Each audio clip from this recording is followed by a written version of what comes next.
हैं। सिद्धांत, जिस तरह का आज उछाल देखा गया रुपये की कीमत में 16 अगस्त के बाद पहली बार रुपये इतना मजबूत देखा गया, क्या कुछ कारण इसके पीछे आप देख रहे हैं और रुपये का भविष्य की ओर जाते हुए देख रहे हैं?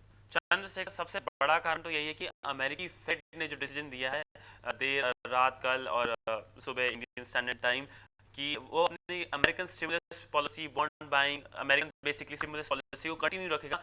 ये बहुत एक अनएक्सपेक्टेड डिसीजन था, बिकॉज जहां तक कल शाम तक की बात है, एक्सपेक्टेशन थी कि कितना टेपर होगा, क्या विड्रॉ करेगा, कितना लेवल से विड्रॉ करेगा स्टिमुलस पैकेज, बट उसने कुछ विड्रॉ नहीं करा। और एक तरफ से अनएक्सपेक्टेड डिसीजन की वजह से मार्केट्स में एक भारी उछाल देखा गया। आज मार्केट, जैसे आपने कहा कि 500 पॉइंट अप था, बीएससी अभी इस वक्त वो 515 पॉइंट्स अप है और निफ्टी भी अपने 6000 के लेवल से अप ट्रेड कर रहा है। और इसका अदर एक पॉजिटिव इम्पैक्ट ये होगा कि जब पिछले महीने हमने देखा था कि रुपी बहुत वीक हो गया था against the American dollar, basically तब ये रीजन था कि अमेरिकन फेड ने ये कहा था कि हम स्टिमुलस पैकेज विड्रॉ कर लेंगे और उसकी वजह से जो डॉलर्स है they were going back to the home country. अब क्या हुआ है, क्योंकि स्टिमुलस पैकेज विड्रॉ नहीं हो रहा है, ना ही इस बार हो रहा है, एक्सपेक्टेशन ये है कि जब दिसंबर में मीटिंग होगी एफओएमसी की, उसमें भी शायद विड्रॉ ना करे federal reserve American stimulus package, तो इसलिए शायद डॉलर वापस इमर्जिंग इकोनॉमी में आएगा और उसकी वजह से रुपया मजबूत हो रहा है। ऐसा नहीं रुपया ही मजबूत हो रहा है,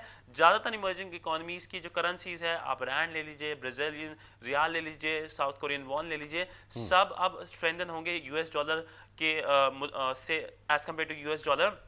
और क्योंकि अब फेड ने थोड़ा टाल दिया डिसीजन अगले साल तक, तो आप एक्सपेक्ट कर सकते हैं कि ये पार्टी, ये रैली कंटिन्यू रहेगी। और जो आज बेसिकली रैली जो जो मेन सेक्टर्स है जिसमें हमने आज रैली देखी जा रही है, वो है बैंकिंग स्टॉक्स और रियलिटी स्टॉक्स, और ये काफी कंटिन्यू रहने का उम्मीद रहेगी।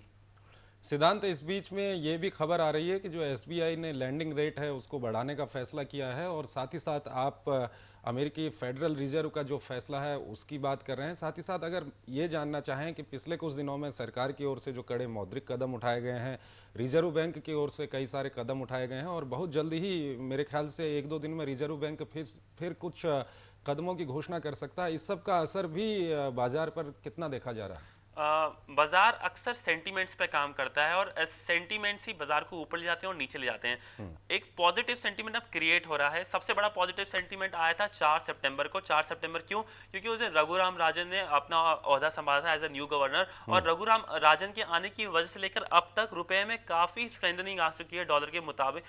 डॉलर के वर्सेस अराउंड 7.2% की स्ट्रेंथनिंग आ चुकी है डॉलर रुपी में। और अभी कल ही फिच ने ये बोला कि रुपी अगले महीने तक शायद अपने 59 लेवल तक पहुंच जाए। तो पॉजिटिव न्यूज कंटिन्यू हो रही है। अब 2 दिन बाद क्या, अब एक दिन बाद कल दिन में 11 बजे रिजर्व रघुराम राजन अपनी चलिए पहली सिद्धांत, संक्षेप में बताइएगा कि आम जनता पर क्या फर्क पड़ेगा, रुपया मजबूत हो रहा है, आम जनता को क्या राहत मिलेगी आम इससे? जनता पे सबसे ज्यादा इफेक्ट ये होगा कि इन्फ्लेशनरी इम्पैक्ट थोड़ा कम हो जाएगा, क्योंकि जब डॉलर रुपी स्ट्रेंथन होता है डॉलर के वर्सेस, तो इन्फ्लेशन प्रेशर भी इंक्रीज हो जाता है। उसकी वजह से पेट्रोल प्राइसेस भी इंक्रीज हो जाते हैं अक्सर, क्योंकि हमारे पेट्रोल प्राइसेस अब डीरेगुलेटेड है, तो सरकार पेट्रोल प्राइसेस इंक्रीज करती है। पेट्रोल प्राइसेस इंक्रीज होंगे, ऑब्वियसली आपके खाने पीने के सामान भी महंगा होगा।